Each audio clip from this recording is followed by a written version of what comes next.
महाराष्ट्राचा। नमस्कार, मी सुद्धा संध्याकाळमध्ये आपल्या सगळ्यांचं स्वागत। कैलासवासीय दिनकरराव सावंत स्मृती प्रतिष्ठान जेजुरी यांच्या वतीने सामाजिक, धार्मिक, शैक्षणिक, आरोग्य, सांस्कृतिक आणि उद्योग क्षेत्रात उल्लेखनीय कार्य करणारे डॉक्टर प्रसाद सुधाकर खंडागळे यांना राज्यस्तरीय समाजभूषण पुरस्कार प्रदान करून सन्मानित करण्यात आले।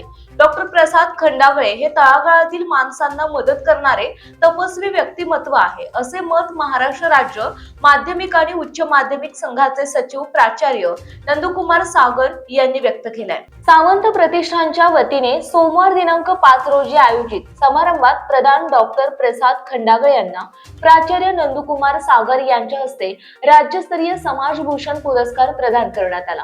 डॉक्टर प्रसाद सुधाकर खंडागळे यांनी अत्यंत प्रतिकूल परिस्थितीतून शिक्षण घेत PhD करून उद्योग क्षेत्रात स्वतःची ओळख निर्माण केली। त्यांनी ग्रामीण आणि शहरी भागातील गरजू, गरीब आणि वंचित घटकांसाठी सातत्याने आरोग्य सेवा, शैक्षणिक, सामाजिक क्षेत्रात स्वतःच्या खिशातून सर्वसामान्य माणसांना मदत केली। जागतिक स्तरावर मोठ्या पदावर काम करताना सतत ग्रामीण भागातील माणसांसाठी त्यांनी काम केले।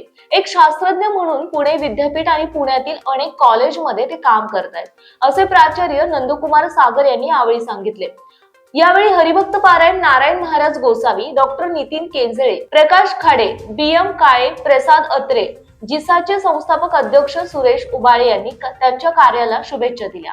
यावेळी माजी नगरसेवक अतुल सावंत, कुंडलिक भोसले, नीलम खंडागळे, रसिक जोशी, पुष्कर खाडे, सर्व खंडागळे आदी उपस्थित होते। कार्यक्रमाचे प्रास्ताविक आणि सूत्रसंचालन जेजुरी देवस्थानचे माजी विश्वस्त नितीन राऊत, आभार मुख्याध्यापिका गायत्री बेलसरे यांनी मानले। कार्यक्रमाचे आयोजन प्रतिष्ठानचे संजय सावंत, संतोष सावंत, प्रल्हाद गिरमे, मयूर सावंत आदींनी केले। ताज्या आणि महत्त्वपूर्ण बातम्या पाहण्यासाठी आजच आमच्या संध्या लाईव्ह न्यूज चॅनलला YouTube वर सबस्क्राईब करा आणि बेल आयकॉन प्रेस करा।